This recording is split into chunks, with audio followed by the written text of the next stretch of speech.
하나님 앞에 먼저 보내시면서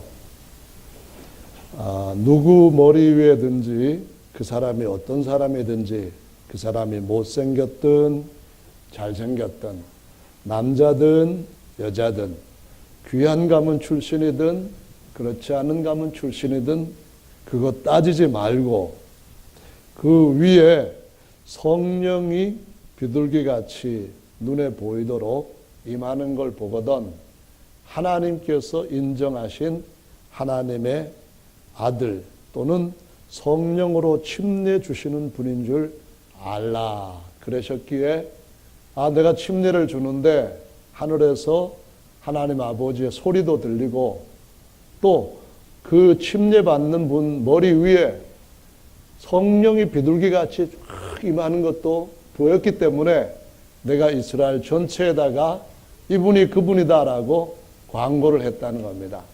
이 의미는 오전 설교에서 예수께서 하나님의 아들로서의 메시아 취임식과 같은 겁니다.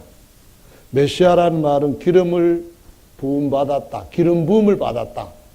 그런 사람을 메시아 또는 헬라 말로 그리스도라고 하는데 근데 무슨 기름을 붓느냐 하면은 구약에서는 감람유에다가 몇 가지를 섞어가지고 사람이 머리 위에다가 부어줍니다. 그런데 그렇게 기름 부음 받은 구약의 기름 부음 받은 자들, 메시아들은 전부 다 사람의 아들이었었어요. 그런데 오늘 본문에 보니까 하나님의 아들로서 그리스도, 하나님의 아들로서 메시아는 하나님이 하나님의 영으로 기름을 부어서 이 메시아야말로 영원한 메시아다. 영원한 제사장이요, 영원한 왕이요, 영원한 진리의 말씀을 선포하는 선지자다. 이렇게 증거를 해주셨다는 말씀입니다. 할렐루야. 그러면은 오늘 이 본문에서 우리가 성령으로 침례를 준다. 이 말씀을 침례 요한이 했는데 요 말씀하고 연관이 있는 다른 성경을 보면은 마태복음, 마가복음, 누가복음에 다 있습니다. 그런데 두 복음서는 성령과 불로 침례를 주시는 분 이렇게 표현했는데 또 요 요한복음과 또 다른 복음서 하나는 성령으로 침례를 주시는 분 이렇게 말씀하시므로 불로 침례 주시는 그 부분은 생략을 했습니다. 그러면은 불로 침례 받는 그것은 언급을 안 해도 될 만큼 조금 그렇다 치고 성령으로 침례를 받는 그것만큼은 빼서는 안 되는 예수님께서 우리에게 오신 가장 중요한 목적인 줄로 믿으시기 바랍니다. 불로 아니고 성령과 불로인데 불은 빼더라도 성령으로 침례를 주시는 분 그런 얘기죠. 우선 마태복음에 보시면은 성령과 불로 이런 말씀합니다. 거기에서 또 보면은 성령이 먼저 들어가 있어요. 그 다음에 성령으로 침례를 받고 난 뒤에 불로 받는 것은 자연히 따르는 것이니까 언급을 해도 되고 안 해도 되는 건데요. 성령으로 침례를 받는 건 꼭 해야 되는 거죠. 한번 마태복음 3장 11절을 찾아서 읽어보겠습니다. 자, 찾으셨으면은 빠른 분이 오늘은 사랑받는 분입니다. 찾으시는 대로 큰 소리 읽어주시기 바랍니다. 3장 11절 시작.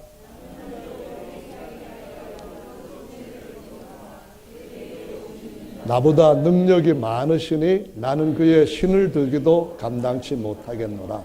그는 성령과 불로 너에게 침례를 주실 것이요. 아멘.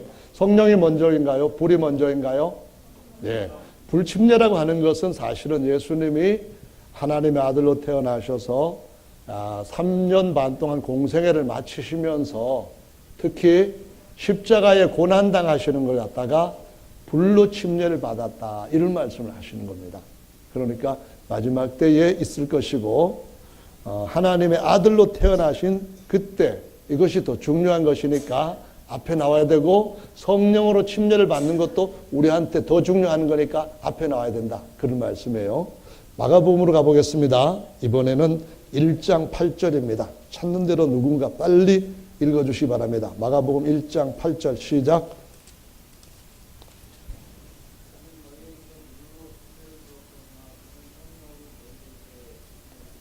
아멘, 할렐루야. 네, 거기에는 불로 침례 주신다는 말씀은 없죠. 네, 그래도 성령으로 침례를 받으면은 그 다음에 자연스럽게 따르는 게 뭡니까? 씨를 심으면은 그 다음에 자라게 할 때에 뭐가 있다고요? 햇빛이 쪼이는 겁니다. 씨를 심었다는 말은 예수님 믿고 거듭났다 그런 말씀이에요. 햇빛이 쪼인다는 말은 이것은 이제 말씀을 듣고 세상에 살다 보면은 믿음으로 사는 것이 때로는 십자가를 지고 사는 것을 절실하게 느낄 정도로 힘든 일도 많이 있는데 햇볕 받아야 결실이 잘 되고 알곡이 되는 것처럼 불로 또한 단련받는 것도 하나님 앞에 우리에게 더 복을 많이 영원히 누리게 하시기 위해서 주님이 주시는 은혜인 줄로 믿으시기 바랍니다. 아멘. 이번에는 누가복음입니다. 3장 16절. 누가복음 3장 16절. 찾으셨죠? 읽겠습니다. 3장 16절 시작.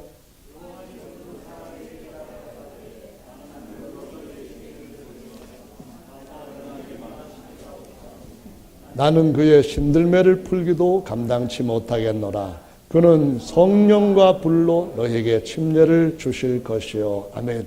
사복음서에서 다 예수님은 왜 오셨느냐? 성령 침례 주러 오신 분이다. 이렇게 증거하고 있습니다. 아멘. 그래서 예수님 믿으면서 성령 침례를 받아야 돼요? 안 받아도 돼요? 꼭 받아야 됩니다. 예수님을 우리가 구주로 받으려면은, 영접하려면은 꼭 성령 침례 주러 오신 그분을, 그 약속을 믿고 성령 침례 받는 것으로 제대로 믿어야 된다라는 말씀입니다. 할렐루야. 자, 근데 이 성령 침례에 대한 것이 요한복음에는 여러 번 강조되었어요. 다른 성경보다도 더 많이 강조되었어요. 이 요한복음이 강조하는 것은 특별히 하나님께서 아들을 보내셨다, 그런 말씀을 굉장히 많이 해요. 다른 성경에 거의 언급이 없는 아버지께서 아들을 보내셨다, 그런 말씀을 많이 말씀하시면서 보내신 이유가 예수님의 마지막 기도, 요한복음에만 있는 그 요한복음의 기도에도 보면은 아버지와 내가 하나 된 것처럼 저들도 우리 안에서 하나가 되게 해 주십시오. 이런 기도가 바로 하나님이 아들을 보내셨고, 아들을 보내신 이유는 아들들을 많이 얻으시려고 하셨다는 것이고, 아들들을 많이 얻기 위하여서는 성령 침례를 받게 해야 된다, 그 말씀을 하신 겁니다. 아멘. 그래서 왜 성령 침례 주시는 하나님이다 이렇게 증거하지 않고 이분이 바로 성령 침례를 주시는 하나님의 아들이다라고 증거를 했느냐? 바로 하나님께서 성령을 우리에게 주실 때는 하나님의 영만을 우리에게 부어주시는 것이 아니라 아들의 영도 부어주심으로 하나님을 아바, 아버지라고 똑같이 하나님의 아들들이 되게 하시는 이러한 하나님과 그 아들의 영을 우리에게 주시는 그런 분이기 때문에 아들이 성령 침례 주시는 분이다라고 말씀하고 있다는 겁니다. 그죠. 갈라디아서 4장 말씀을 한 군데 보시죠. 갈라디아서 4장 이번에는 6절 찾으셨으면은 또 빨리 읽어보겠습니다.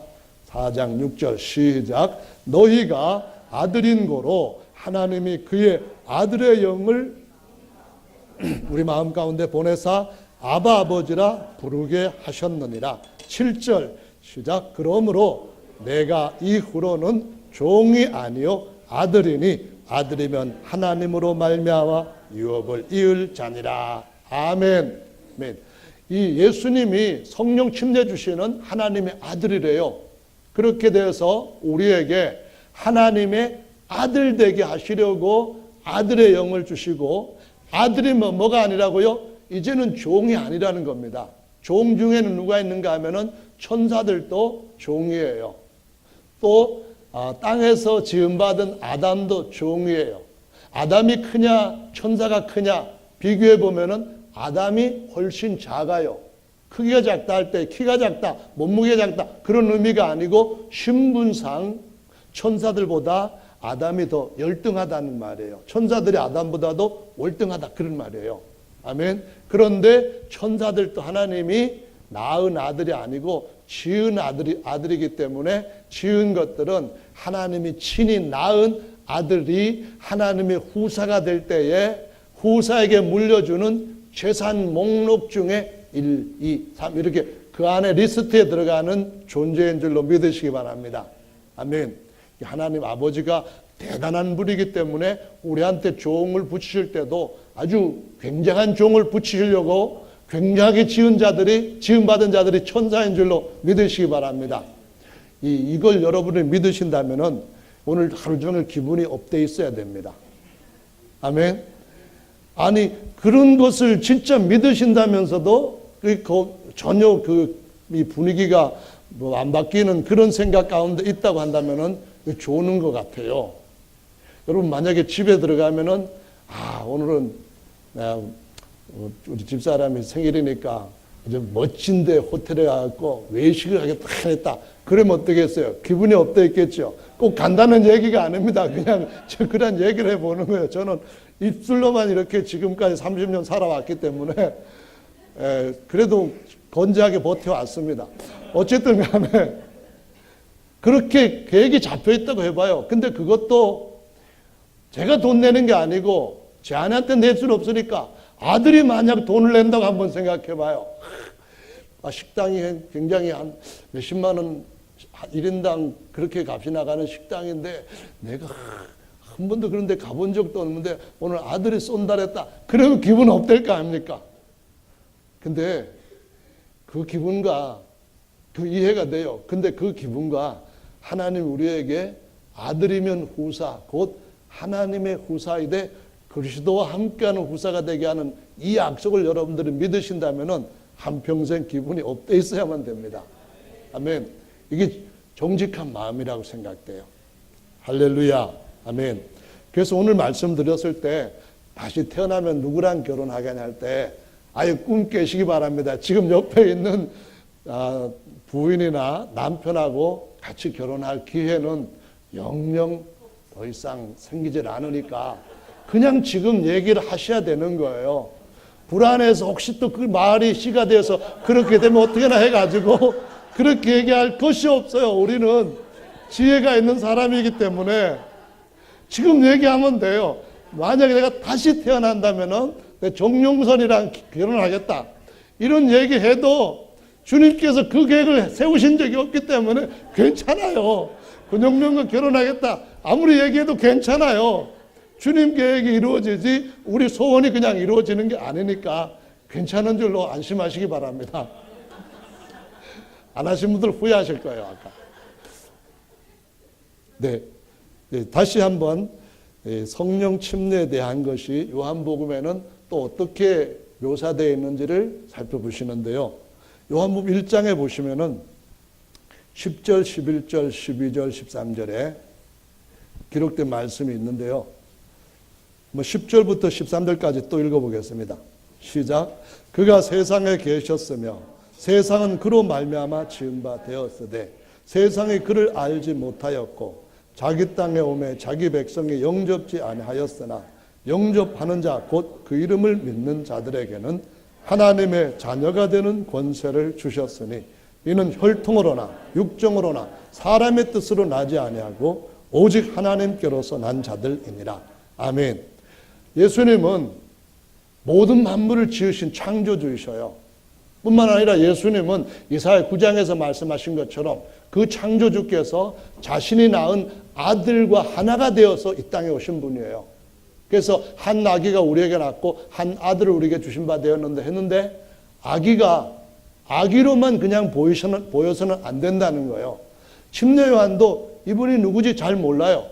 그래서 알게 하기 위해서 누구든지 그의 머리 위에 성령이 비둘같이 임하면은 하나님의 아들인 줄 알라 그랬는데 그 하나님의 아들이라는 분은 사실은 그 안에 하나님이 사람 몸을 입고 오셨기 때문에 전능하신 하나님이요 영존하시는 아버지요 평강의 왕이라고 말씀을 이사야 9장 6절에 이미 알려주신 거예요. 아멘. 할렐루야. 그래서 그분이 오셨을 때 사람들이 모르니까 받아들이질 않은 거예요. 근데 하나님 앞에 특별히 사랑을 받고 계시를 받은 분들은 은혜를 따라서 그분을 알고 믿게 되고 받아들이게 되는데요. 여기에서 말하는 영접이라고 하는 것이 1장 33절에서 말하는 성령으로 침례를 받는다는 말씀과 똑같은 말씀이에요. 왜 같은가 하면은 성령 침례를 받는다는 말은 첫째로 성령이 우리 안에 오셔서 이 질그릇 속에 꽉 채워진다, 그런 의미예요. 아시겠죠? 침례라고 하는 말은 완전히 잠긴다는 의미예요. 그래서 하나님의 영 안에 우리가 첫째로는 우리 안에 꽉 차게 되고, 두 번째로는 우리 또한 그 성령 안에 그냥 푹 잠기게 되고, 그런 얘기예요. 여기 보면은 지금 여러분 이 컵이 있는데요. 이 물이 있어요. 이 물에다가 동전을 떨어뜨리면 어떻게 되겠습니까? 그러면은 동전에 그냥 푹 잠기는 그런 변화가 일어나는 거잖아요. 마찬가지로 우리가 어디에나 충만하신, 그러면서도 가장 완전하신 하나님 안으로 퐁당 빠져들어가는 거, 이거 성령 침례입니다. 근데 성령 침례 받는 그 당시에는 우리 속에 속 사람만 퐁당 들어가지만은 예수께서 재림하실 때, 초림 때와 다르게 재림하실 때는 우리의 이 겉에 몸까지도 푹 들어가서 완전히 변화되게 되는 줄로 믿으시기 바랍니다. 어떻게 해요? 하나님께서 아들의 그 모습을 내 영원한 영광의 형상이다, 이렇게 말씀해 주시는 것처럼 우리도 그와 같은 형상으로 완전히 트랜스되는 겁니다. 할렐루야. 그래서 정말 놀라운 복이 성령 침례에서부터 시작이 되는 거예요. 그래서 영접을 어떻게 한다고요? 우리 안에 충만하게 영접하고 우리가 이 속사람 영이 하나님 영 안에 푹 잠기게 되는 그런 은혜를 받아야 된다는 겁니다. 그 침례라고 하는 말이 물침례도 마찬가지입니다. 아무리 홍수 때에 비가 많이 와가지고 억수로 쏟아졌어요. 쏟아졌는데 차가 그냥 위에서부터 밑에까지 다 이렇게 젖었어요. 그렇지만은 차가 침수되었다고 하는 말과 비에 젖었다고 하는 말은 아주 다른 거예요. 침수되었다는 말은 어떻게 합니까? 그냥 완전히 물속에 빠져가지고 안에도 진흙탕 같은 거 막 들어갈 정도로 이렇게 푹 잠긴 상태를 침수되었다고 말하거든요. 그 침수 세례라는 말이 줄이면 뭐가 된다고요? 침례가 되는 거예요. 성령 침례라는 말은 세례라는 말을 안 써요. 왜 안 쓰냐면 세자는 손 씻는다, 얼굴 씻는다, 발 씻는다, 세탁한다, 그럴 때 세자예요. 그래서 씻는다는 의미예요. 물론은 침수 세례 이 말이 돼요. 왜냐하면은 죄를 씻도록 주님께서 약속해 주셨기 때문에 되는 거예요. 그런데 성령 세례는 이건 맞는 말이 아니에요. 아멘. 왜냐하면은 더 씻을 것이 없는 깨끗한 상태에서 어떻게 된다고요? 이번에는 우리 안에 하나님의 영이 가득 차게 되고 우리가 그 충만하신 하나님의 영 안에 훅 잠게 되는 그런 거기 때문에 그때는 침례라는 말밖에는 적당한 말이 없다라는 말씀이에요. 아시겠죠? 네, 그러면은 이 예수님을 안으로 영접하는 성령이 우리 안에 가득하게 채워지는 이런 경험이 무엇을 우리에게 준다고요? 이는 혈통으로나 육정으로나 사람의 뜻으로 나지 않고 하나님으로부터 다시 태어난 아들 권세를 새롭게 얻게 되는 것이다. 그런 말씀이에요. 하나님의 아들이 왜 필요하실까? 하나님의 아들이 필요하신 이유는 노년에 편안하게 쉬시기 위해 가지고 그러시는 것이 아니라는 말씀이에요. 아시겠죠? 하나님은 영원토록 스스로 계시는 분이기 때문에 늙지 않으셔요. 죽지도 않으셔요. 그럼에도 불구하고 아들이 필요한 이유는 하나님은 너무나 많은 걸 갖고 계시기 때문에 그걸 갖다가 아들들한테 물려주셔서 그 아들들이 영원히 누리게 하시는 걸 볼 때에 이게 너무 좋아가지고 그렇게 하시려고 아들과 많은 아들들을 얻고자 독생자 되신 예수님을 이 땅에 보내시고 그 아들의 영을 주심으로 우리들도 아바 아버지라고 부를 수 있도록 아들의 권세를 주시는 줄로 믿으시기 바랍니다. 그래서 아들이면 다음에 따르는 말씀이 성경에 있어요. 무슨 말이 따라야 되겠죠? 아들이면 뭐가 따라야죠? 그렇죠. 아들이면 후사, 그 말씀입니다. 곧 누구의 후사라고요? 하나님의 아들이면 하나님의 후사. 그렇죠. 모든 걸 가지고 계시는 만유의 주의 아들이면은 그 만유의 주님의 후사, 그런 말씀이에요. 아멘. 그럼 후사란 말이 뭐예요? 만유를 물려받을 상속자, 그런 말이에요. 할렐루야. 하나님 아버지가 가지고 계신 것을 다 아들들한테 주시기 위하여서 아들을 낳으시되 혈통으로나 사람 뜻으로 또는 육정으로 부정으로 모정으로 이렇게 나눈 아들이 아닌 진짜 하나님께로부터 태어난 새로운 출생 신분을 우리에게 주시는 줄로 믿으시기 바랍니다. 그래서 성령 침례를 딱 받는 순간 어떻게 된다고요? 하늘의 가족 생명책에 딱 뭐가 돼요? 사람 태어나가지고 올리는 것처럼 호적의 등재가 된다는 말씀입니다. 아멘. 하나님 가족의 생명책에 언제 누구 다시 태어난 아들 이렇게 딱 올라가게 된다, 이런 말씀이에요. 할렐루야. 예, 수첩에 누구 이름이 오면은 개각할 때에 어떻게 소식 좀 오는가 그러는 사람들이 요새 있대요. 근데 진짜 하나님의 수첩에 내 아들 해가지고 언젠가 그분이 다시 오실 때에 그 아들들한테 물려주실 것이 엄청 많은 그분이 아들이 세상에 보낼 때 어찌 겁나는 일이 일어나 버릴 줄로 믿으시기 바랍니다. 진짜 좋은 일이 일어나는 될 것인데요. 요걸 또 다른 말로 요한복음 3장에서 이렇게 말씀하셨어요. 3장 3절 읽어봅니다. 시작. 3장 3절입니다. 예수께서 대답하여 가라사대 진실로 진실로 내게 이르노니 사람이 거듭나지 아니하면 하나님 나라를 볼 수 없느니라. 여기 거듭난다는 말이 본래 원의 의미는 모든 것들을 밑으로 두고 모든 것 위에서 태어나는 그 말씀이에요. 이 3장의 3절 말씀에 거듭난다는 말하고 똑같은 말이 31절에 위로부터라는 위로하는 단어가 원래 똑같은 단어예요. 그러니까 위로나는 게 뭐요? 이렇게 생각하시는 분들은 그러면은 거듭나는 거다 이렇게 생각하시면 돼요. 그리고 나중에 거듭난 것이 뭔가 알게 되는 때가 저절로 오니까 고민 안 하셔도 괜찮아요. 그런데 알고 싶은 분은 모든 것들을 다 밑에 두고 제일 높은 데서 난다 이렇게만 생각하시면 돼요. 아시겠죠? 아멘. 비행기를 타고 가다가 아기를 낳았다. 그거를 넌센스로 뭐라고 하는지 아세요? 모르죠? 그걸 갖다가 하이에나라고 말을 해요. 하나도 안 웃으시네요. 정말 어떤 나이가 저희 엄마한테 와가지고 이렇게 물었대요. 엄마, 미술가가 좋아? 음악가가 좋아? 그때 엄마가 그 말을 듣고 이놈이 또 꿈을 갖고 이제 뭔가 시작하려는 것보다 그렇게 생각해갖고 그야 미술가도 좋고 음악가도 좋지 그렇게 대답을 했대요. 그랬더니 성적표를 딱 내놓으면서 하는 얘기가 우리 주사님처럼 그런 아들이 아니라 뭐라는가 하면은 미술가, 음악가. 이제 뭔지 좀 아시는 분은 웃으시래요. 요즘은 웃음 미안가 뭐 이걸 안 치니까 잘 모르는 것 같은데 황당해서 얘기를 못했지만 그래도 이 아들이 이런 정도로 기치를 발휘할 줄 안다면은 공부는 못해도 제 앞가림은 하겠다고 기뻐했다는 얘기가 있습니다. 여러분들도 어쨌든 간에 하나님께서 우리에게 주실 그 하나님의 아들로서의 신분이 어떤 것인지를 생각을 하실 때에 그때는 하나님이 주신 모든 것이 다 내 발 안에 있다 이렇게만 생각하시면 됩니다. 아멘.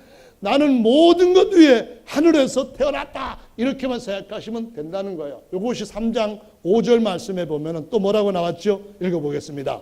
3장 5절 시작. 진실로 진실로 내게 이르노니 사람이 물과 성령으로 나지 아니하면 하나님 나라에 들어갈 수 없느니라. 침례하는 예수님의 길을 예비하는 자였습니다. 그러니까 예비한다는 말은 미리 한번 예행한다 그런 의미가 들어있어요. 예행한다고 하는 말 중에 그가 한 일은 뭐냐면은 나는 물로 침례를 주거니와 예행 연습했다는 거예요. 그래서 내 뒤에 오시는 이를 믿으라고 다 글로 보냈다는 거예요. 그래서 예수님한테 갔던 사람들이 예수님의 제자들한테 다시 물로 침례를 받은 거예요. 침례요한한테 받은 것은 예행 연습이지만은 예수님의 제자들한테 받은 것은 예행 연습이 아니라 진짜인 거예요. 그걸 갖다가 물로 난다. 그런 말씀하시고 마가복음 16장 15절 16절에 보면은 믿고 침례를 받는 사람은 구원을 얻을 것이요. 어디였어요? 죄에서부터 싹 씻어버린다는 거죠. 아멘. 세례란 말이 싹 씻어버린다는 거예요. 뭘로? 예수님의 피로 싹 씻어버린다. 그런 말씀이에요. 아멘. 믿지 않은 사람은 죄가 그냥 있어서 심판을 받는다. 그런 말씀인데 여기 물은 그런 의미입니다. 그리고 성령으로 나지 않으면 이건 성령으로 다시 태어난다는 겁니다. 물로 침례를 받을 때는 죄에 갇혀있던 상태에서부터 출하는 거예요.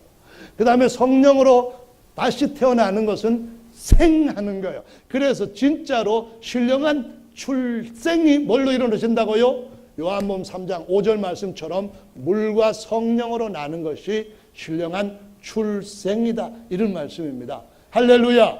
그러면은 성령을 영접했을 때에 성령이 우리 안에 오셨는지 아직 안 오셨는지 바깥에까지 오셨는지 아직까지 멀리 있는지 어떻게 알아요? 알 수 있어야 되잖아요. 안에 영접을 했는지 안 했는지 우리 자신이 보이지 않는 영을 어떻게 알아요? 예수님이 하나님의 아들이고 성령으로 침례 주는 하나님의 아들이라는 것을 증거할 때도 성령이 누구 머리 위에든지 있을 때에 보일 때에 그때 알 것이라고 했는데 아니 그 아들의 영을 우리한테 부어주실 때에 우리가 그 아들의 영을 받아들였는지 아직 안 받아들였는지 어떻게 알아요? 알 수 있도록 하나님께서 또 그런 징표도 다 마련해 주셨습니다. 우리가 이 눈이 사실은 못 보는 것들이 너무 많이 있어요. 그렇기 때문에 많은 것들을 보지 못하면서 그냥 믿지만은 하나님의 말씀에 있어서 우리에게 주신 약속이 진짜 이루어지지 않았는데도 불구하고 그냥 섣부르게 그냥 내가 믿음으로 말미암아 아닌데도 긴 것처럼 생각하는 경우가 있다는 겁니다. 이 중요한 일을 그렇게 해서 착각하면 안 되니까 분명하게 하나님이 주시는 증표, 아멘. 우리가 스스로 만들어내는 증표가 아니라 어디에서 빌려다가 쓰는 그런 증표가 아니라 하나님이 성령으로 비둘기같이 나타나게 하신 것처럼 하나님이 친히 이는 내 아들이다 하고 증거해 주시는 하나님의 보이신 증표가 있다는 겁니다. 그게 뭐냐면은 이어지는 말씀에 보니까 그게 어떻게 일어나요? 그랬더니만 이렇게 말씀을 하시네요. 8절 보시면 바람이 임으로 불매 내가 그 소리는 들어도 어디서 오며 어디로 가는지 내가 알지 못하나니. 바람을 못 본다는 얘기잖아요. 온풍기에서도 나오는 바람, 냉풍기에서도 나오는 바람 안 보이잖아요. 지금 바람이 안 부는데 바람이 분다고 생각한다고 해서 그렇게 분다고 믿는다고 해서 바람이 부는 건 아니거든요. 그러면은 저거 바람이 부는지 안 부는지 멀리서도 알 수 있게 하려면은 어떻게 합니까? 저 앞에다가 뭐 바람 불 때 이렇게 날리는 거 달아놓으면은 따뜻한 바람이 부는 거 보니까 여기 추워도 조금만 참으면 되겠네. 이런 생각이 생깁니다. 그건 믿음이에요. 아멘. 근데 바람이 불지도 않고 이렇게 했는데 조금 있다가 보면은 저 온풍기가 방 안에 있으니까 우리 따뜻해지겠네. 온풍기가 아무리 열대가 있어도 바람 안 나오면은 따뜻해질 리가 없는 거예요. 아멘. 하나님의 영이 아무리 온 세상에 아무리 우주 밖에까지 충만하다 할지라도 그분이 우리 안에 진짜 들어오셔야 들어온 겁니다. 그럼 들어온 걸 어떻게 알아요? 바람이 부는지 몰라도 첫째로는 소리를 들으면 알 수 있고 또 흔들리는 어떤 것들을 통하여서 보면서 알 수 있다. 이 말씀을 하시는데요. 이 말씀이 중요한 이유는요. 영이라고 하는 헬라어 단어와 히브리어 단어가 바람이라고 하는 헬라어 단어와 히브리어 단어와 똑같은 의미로 쓰이는 거예요. 루아우라고 하는 히브리 단어도 영, 바람 이 두 가지 의미예요. 이 의미가 다 쓰이는 거예요. 그 다음에 퓨뉴마라고 하는 헬라 단어도 영, 바람 똑같은 두 가지 의미가 다 쓰이는 거예요. 그러니까 누구든지 영으로 나지 않으면은 하나님 나라를 볼 수 없다. 이 말씀했을 때에 여기다가 퓨뉴마인데 바람이라고 해야 될까 영으로 해야 될까 요거는 읽고 이해하는 사람의 선택 문제예요. 근데 뭘 해야 되겠어요? 바람으로 난다 그러면 바람 나는 거 좋아하는 사람 없잖아요. 그때는 영으로 난다 그래야 되는 거죠. 그런데 바람이 불매 보이지 않지만 그럴 때 뭐래요? 영이 불매 보이지 않지만 그것보다는 이건 바람 얘기를 하는구나 하고 바람 잡지는 못하지만 보이기는 해야 된다 그런 거죠. 전도서 말씀에 모든 것들이 다 바람을 잡는 것처럼 헛것이 날 때 그 의미가 뭡니까? 아무리 바람을 잡았어도 바람 잡히지도 않고 보이지도 않는다 그런 말입니다. 그런데 바람이 부는 걸 알 수 있는 것은 성령으로 날 때 알 수 있는 것은 두 가지가 있는 거예요. 첫째로는 뭐라고요? 첫째로는 이 바람이 불 때에 푸 하면 흔들리는 게 있잖아요. 이게 흔들리는 게 있잖아요. 이걸 보면은 입에서 바람이 나왔다는 거를 누구나 다 아는 것처럼요. 그냥 또 불면은 바람이 나갔는지 안 나갔는지 모르는데 세게 나가면 어떻게 해요? 침까지 나가네. 이렇게 되면은 소리까지 들으므로 이게 바람이 세게 나왔겠다 이렇게 하는 거죠. 근데 이 바람이라고 하는 것이 성령이라고 하는 단어와 똑같이 사용되면서 성령 침례 받을 때에 바람 충만하게 받는 것 같은 아주 강하게 부는 것 같은 그러한 현상을 보면서 바람 부는 걸 누구든지 알 수 있는 것처럼 성령 받을 때도 옆에 있는 사람이나 다른 사람이나 다 알 수 있다. 이렇게 가르쳐 주신 거예요. 그러니까 최고로 중요한 것을 단순한 것 가지고 누구에게든지 확실히 믿을 수 있도록 해 주신 것이 성령 침례에 주님 정하신 선택한 표적 그것이다. 이런 말씀입니다. 이 성령 침례는 또 다른 말로 하면은 요한복음 4장에 가보시면은 10절에 이렇게 기록되어 있어요. 10절 읽어보겠습니다. 예수께서 대답하여 가라사대 내가 한 일 하나님의 만일이네요. 내가 만일 하나님의 선물과 또 내게 물 좀 달라는 이가 누구인 줄 알았다면 내가 그에게 구하였을 것이요. 그가 뭘 주신다고? 생수를 내게 주었으리라. 그 다음에 14절도 읽어봅니다. 시작.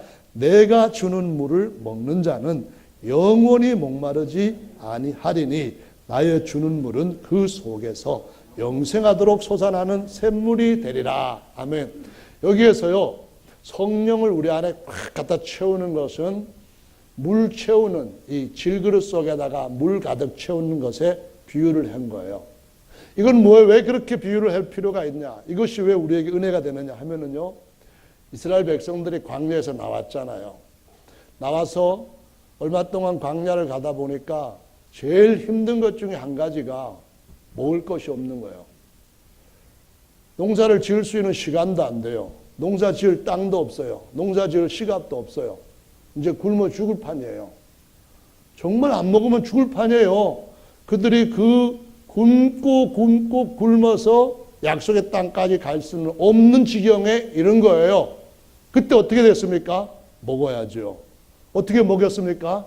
하나님이 하늘에서 만나를 주시면서 사람이 구피할 수 있는 떡 가지고는 살 수 있는 게 아니다. 하늘에서부터 내려오는 만나를 먹어야 영원히 살 수 있다. 이걸 가르치셨다는 거예요. 아멘. 근데 사람이 떡만으로는 살 수 없잖아요. 뭐가 또 있어야 돼요? 말씀에 떡이 있었다. 그 말씀을 지금 하는 게 아니고요. 어떤 사람은 사람이 빵만으로는 살 수 없다. 그러니까 그럼 그게 하나님의 말씀으로도 살아야 된다. 아니면 또 세상에 또 필요한 것도 있어야 된다. 그런 말인데도 불구하고 콜라도 먹어야 되나 보다. 이런 식으로 생각을 하는 엉뚱한 사람들도 있어요. 아니 성경을 이해할 때도 그렇게 엉뚱한 쪽으로 흘러간 사람들이 상당히 있어요. 자기도 모르게. 그래서 하나님께서 광야를 가게 하셨을 때에 그 광야길을 통과하기 위해서는 물이 꼭 필요한 거예요. 근데 물을 어떻게 해주셨는가 하면은 반석 위에 하나님이 딱 쑤시면서 모세에게 지팡이로 반석을 치라. 그러면 물 나와서 내 백성이 먹을 것이다. 그런 말씀을 하셨는데 이것이 바로 예수님께서 십자가에서 못 박히시고 난 뒤에 이 반석에 치신 그건 그 상징이에요. 그리고 난 뒤에 그분이 성령을 우리에게 부어주실 것이라는 그거를 미리 보여주신 것인데 바로 그 당시에 물 못 먹고 이틀 3일간 걸어갔던 사람들의 그 심정이 어땠을까? 이거를 생각해 보라는 거예요. 물이 없는 땅이 점점 메말라 가지고 결국에는 이 좋던 옥토가 사막으로 변해가는 그때 그 환경이 얼마나 정말 다급할까, 이걸 생각해 보라는 거예요. 지금 밭이 비가 안 와가지고 바싹 마른 땅에 지금 고추도 매달매달 떨어지게 되고 옥수수도 그냥 쭉 켜지게 되고 그냥 뭐 맺혔던 것들이 전부 다 말라가는 그런 상황을 보라는 거예요. 그때 어떻게 됐어요? 물을 구할 수 있으면 얼른 갖다 물 부어야 되잖아요. 우리의 심령이, 우리의 영혼이, 우리의 육체가 정말 영원히 살기 위한 생수를 받지 않으면 영원히 그렇게 말라서 물 한 모금 찍지 못하는 상황 가운데 떨어질 것을 알고 하나님 앞에 그 메마른 땅에 비 오기를, 메마른 땅에 물 주기를 하는 것과 같은 그런 마음으로 하나님의 그 거룩한 약속의 생수를 사모하라는 말씀이에요. 아멘. 그러면은 누구나 다 성령을 충만하게 주님이 부어주시는 은혜를 받는다는 말씀입니다. 할렐루야. 이 말씀이 다시 요한복음 7장에 가서는 뭐라고 나와 있죠? 39절부터 보시죠. 37절부터 39절까지인데요. 찾았으면 읽어보겠습니다. 시작.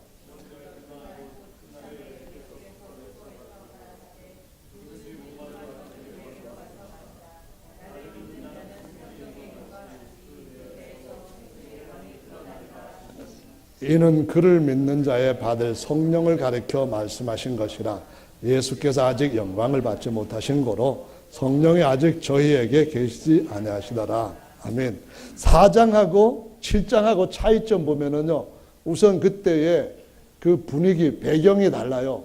4장은 사마리아 여자에게 예수께서 말씀하실 때에 한 여자에게 한 말씀인데 배에서 샘물이 나올 것이라 하셨어요. 7장은 이제 이스라엘의 최고 명절, 마지막 명절인 초막절에 모든 군중이 모여서 제일 기뻐하는 그들 앞에 말씀을 하실 때에 명절 큰 날에 누구든지 목마른 자는 내게로 와서 마시라. 그러면은 그 배에서 생수의 강이 흘러나리라. 이렇게 말씀하신 거예요. 샘물과 강물은 다르잖아요. 왜 샘물과 강물이 달라지게 되느냐? 두 가지 이유가 있겠죠. 하나는 샘물들이 모이면은 점점점 많이 모일 때 강물이 된다는 거예요. 우리가 믿음이 작은 사람이라 할지라도 한 사람이 모이는 것보다 두 사람이 모이면은 하나님 앞에 더 힘을 받는 줄로 믿으시기 바랍니다. 그래서 모여야 돼요. 교회라고 하는 말은 가르침 교자에다가 모임 회자를 붙여가지고 교회인 거예요. 두세 사람이 내 이름으로 모인 곳에 내가 그들 중에 있느니라는 말을 내게 복음서에서 교회라고 하는 말이 3번 나오는데 거기서 2번 썼어요. 그러니까 모여야만 진짜 주께서 우리에게 주시고자 하시는 은혜를 제대로 받는다는 거예요. 그래서 교회는 구역으로 모이고 또 수요일도 모이고 금요일도 모이고 새벽에 모이고 주일날도 물론 모이고 모일 때에 세상을 이기고 하나님의 아들로 온전하게 설 수 있는 힘을 얻게 되는 줄로 믿으시기 바랍니다. 샘물이 모여 더 많은 물이 나오게 되는 것이 비결이고요. 두 번째로는 이것이 모든 사람들한테 각각 사람한테 샘물만 흐르게 해서는 안 되는 것이 하나님이 원하시는 풍성한 은혜의 뜻이에요. 무슨 말이냐면은 그 배에서 생수의 강 이럴 때에 그의 배예요. 그의 배. 각자의 배에서 샘물이 나오겠다. 운물이 되겠다. 그 말보다도 각자의 배에서 강물이 흐르겠다. 이 말씀하신 거예요. 에스겔서 37장에 보면은 우리가 하나님 앞에서 하나님의 성전 보좌에서 물이 나오는 것을 기록한데 볼 수가 있어요. 처음에는 발목 정도를 적셔요. 근데 조금 더 지나가 보니까 이만큼 적셔요. 그만큼 보니까 허리까지 와요. 이게 무슨 얘기냐면요.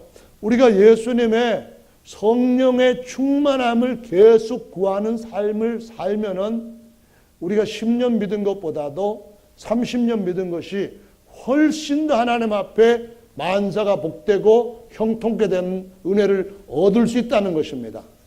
이거 주님이 주신 분명한 약속인 거예요. 우리가 그것을 주님 앞에서 믿음을 갖고 계속 성령 충만, 생수 충만을 퍼내면은 퍼낼수록 더 흘러나오게끔 하시는 하나님의 역사가 있다는 걸 믿어야만 됩니다. 아멘. 그래서 노년에 대해서 근심을 하시는 것이 어떤 식으로 준비하는 것으로 나타나는지에 따라서 주님이 우리에게 흘러나오게 하는 은혜의 양도 질도 달라진다는 걸 꼭 기억하시기 바랍니다. 모세가 10년이 아니라 40년 왕궁에서 멋지게 살았어요. 그런데 40년 이후에는 광야에서 양치기로 초라하게 살았어요. 80년 후에 하나님이 더 심한 광야로 이스라엘 백성들을 끌고 가게 하셨어요. 정말 거기는 모세가 80세 돼가지고 그 양떼들을 책임질 수 없는 정말 막막한 상황이 40년 동안 이어졌어요. 그런데 어떻게 했습니까? 모세의 삶이 매일매일 아이고 못 살고 나 죽겠네 그런 신음소리 나왔습니까? 죽을 때까지도 눈이 흐려지지 않고 하나님이 생생하게 잡아주신 것을 여러분 알고 계십니다. 하나님은 변함없는 분이십니다.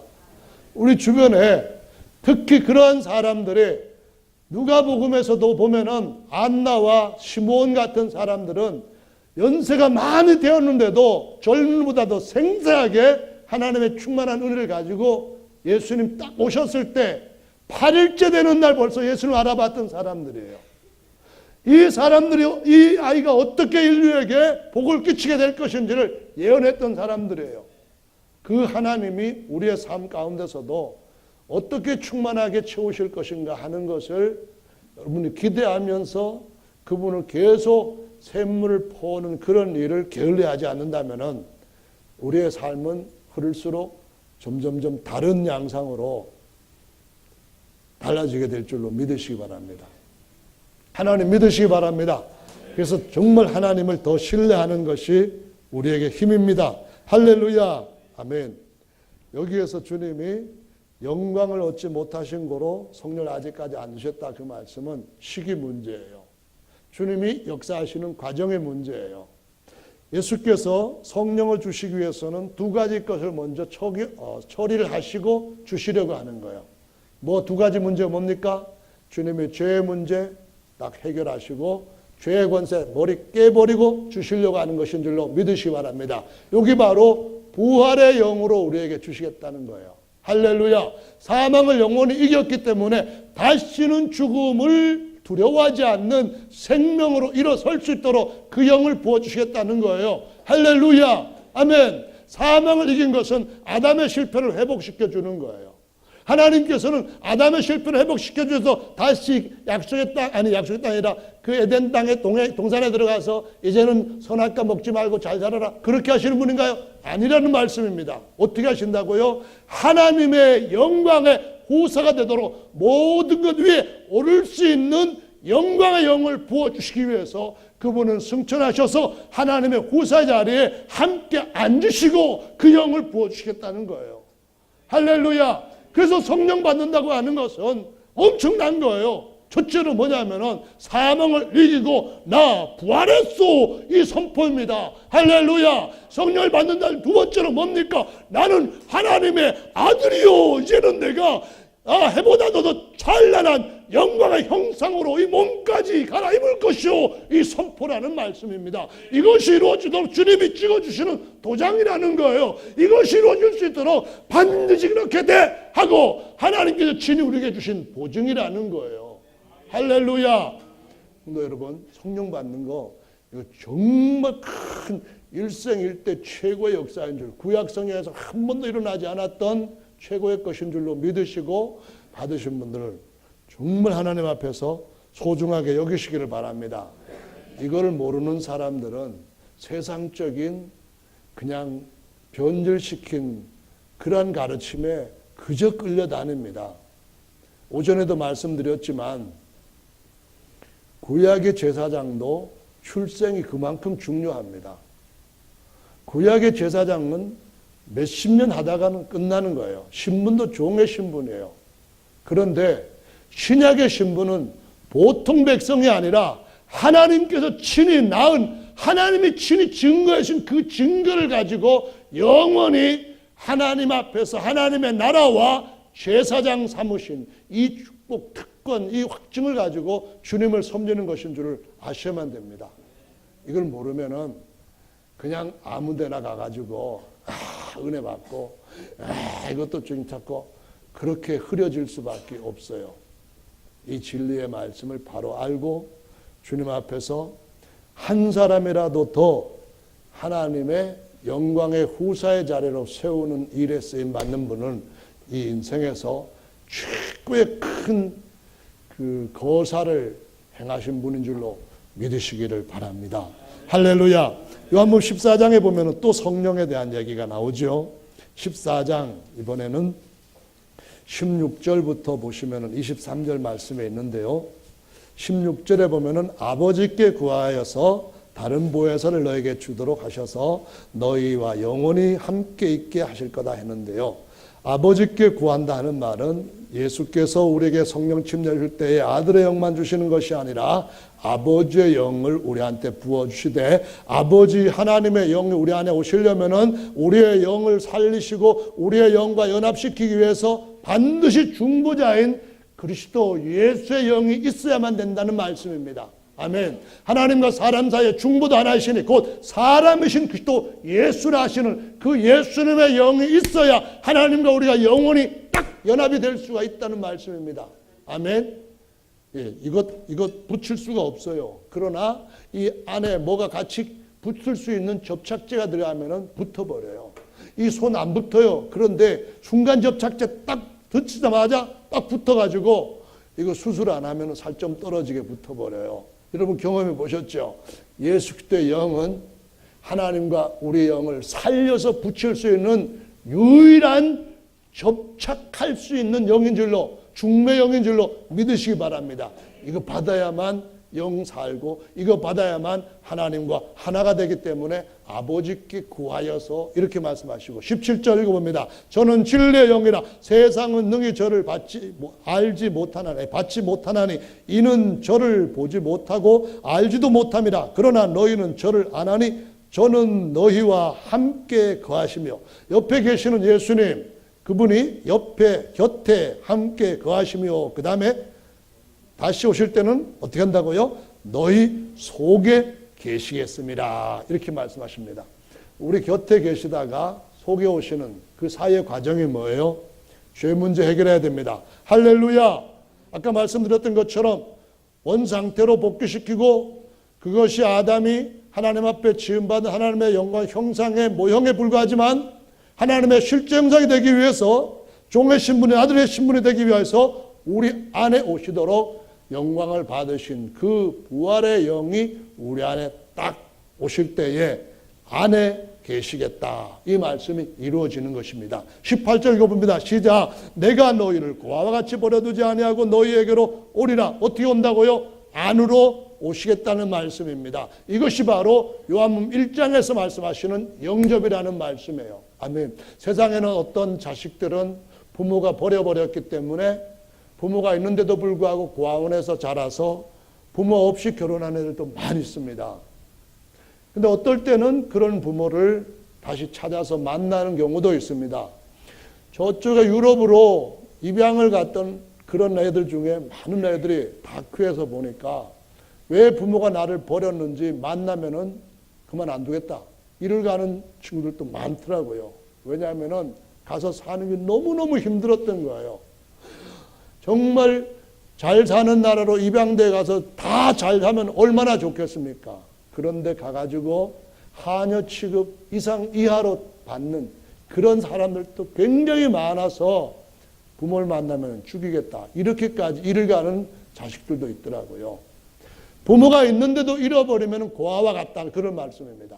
하나님은 언제든지 계시지만 하나님과 떠나 있으면 고아와 같은 상태다. 그런 말씀입니다. 그런데 아버지가 같이 와서 함께 계시면 아버지를 발견하고 찾아서 아버지 집에 같이 가게 되면 고아가 아니라 아버지 것을 물려받을 수 있는 후사가 된다는 말씀입니다. 아멘. 예수께서 우리 안에 아버지로 다시 오시게 될 때는 우리가 뭐가 된다고요? 옛날 고아 같은 신세에서 그 신분에서 하나님의 아들 신분으로 완벽하게 우리의 삶이 바뀌어진다는 것을 말씀하신 그런 것이죠. 할렐루야. 19절 읽어봅니다. 시작. 조금 있으면 세상은 다시 나를 보지 못할 터이로되 너희는 나를 보리니 이는 내가 살았고 너희도 살겠음이라.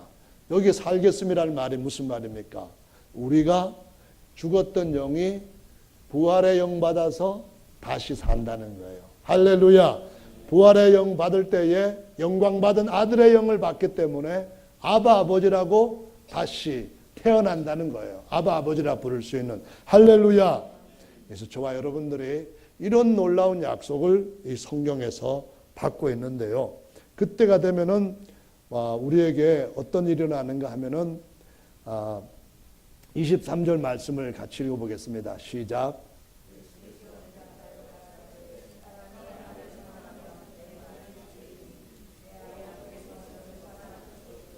우리가 저에게 와서 거처를 저와 함께 하리라. 아멘. 주께서 우리 안에 오셔서 영원히 너희와 함께 있겠다. 그 말씀하시는 것은 하나님이 지으신 모든 걸 우리에게 주시는 것뿐만 아니라 그걸 지으신 하나님 자신을 우리에게 주시겠다는 겁니다. 이것보다 더 큰 복은 없는 줄로 믿습니다. 말씀을 20장에 있는 구절로 마무리를 하겠습니다. 20장 23절 아니 22절 말씀을 같이 읽어봅니다. 시작.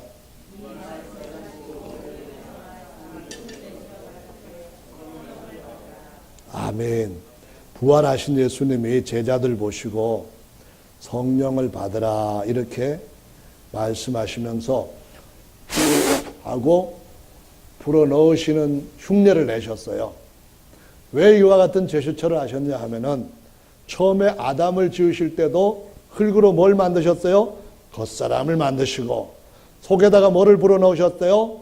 영인, 종의 신분인 생기라는 영을 불어넣으셨어요. 그렇게 되니까 아담이 뭐가 되었다고요? 생명이 된지라 그랬습니다. 따라서 그때 신분은 천사보다 낮은 신분인데 주님이 이렇게 성령을 우리 안에 딱 부어주시면은 모든 것을 물려받는 하나님의 후사의 신분이 될 것인데요. 그때 우리가 성령 받았는지 안 받았는지 알게 될 것은 오늘 말씀드리려면 시간 때문에 안 되겠습니다. 오늘 제가 원래 명절 첫날이 끝날이 아니라 명절 그 연휴가 가까운 날이라서 20분만 설교를 하려고 했었는데 시기가 안 맞는 것 같아요. 너무 빨리 가는 것 같아요. 그래서 마무리를 마치려고 하는데요. 사도행전 2장에서부터 보면은 성령 침례 받을 때에 제자들이 다 성령이 친히 증거해 주시는 증거를 받고 확신할 수 있게 해주셨다는 거고, 이 약속이 오늘날 모든 사람들한테 준 약속이기 때문에 누구든지 이렇게 받았으면은 나는 정말 하나님의 아들이 되었다고 하는 긍지 갖고 살 수 있겠다는 것입니다. 자부심을 가지고 살 수 있겠다는 겁니다. 할렐루야. 비록 제 육신의 아버지는 가난했어요. 물려준 것이 하나도 없었어요. 처음에 결혼했을 때도 제 아내 고생 많이 시켰어요. 그런데 주께서 다시 오실 때가 되면은 제 아버지가 누군지를 여러분한테 보여드릴 겁니다. 여러분들도 저한테 보여주시는 날이 있기를 바랍니다. 그날 우리 모두는 정말 천사들이 우리 집에 우리의 모든 것들을 대신해주는 종으로서 섬기는 엄청난 일을 보게 될 것입니다. 하나님이 약속하신 것이니까 아버지께서 이루실 겁니다. 앞으로들 나오셔서 기도하시는 시간 가지십시다.